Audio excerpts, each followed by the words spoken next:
I think the essence of Trump, to me, is I think a survivor of abuse, clearly.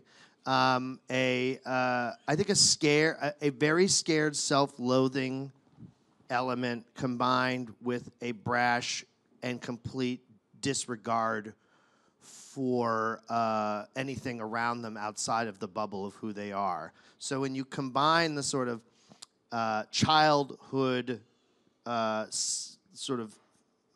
need for love and appreciation combined with a complete contempt for people, you have a recipe for a really sort of borderline personality.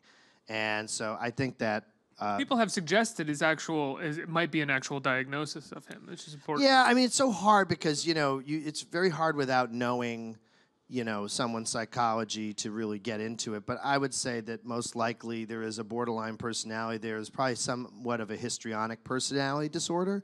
And histrionic personality disorder is when a person tends to be publicly and out to strangers almost have an intimacy. And if you notice his rallies, he feels an extreme intimacy in these rallies of like 10,000 people or whatever.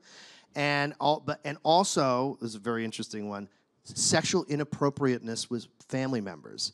Right. So he has a bizarre nature sexually, and I mean, we now know that he has said to many women, "You remind me of my daughter," and in addition has done his own knee touching, and I would date her. So he fits that profile of a narcissistic person who feels close with people when they're in groups, and when they're in person, they are just an extension of himself, and I'm hypersexually inappropriate. And those things all fit him.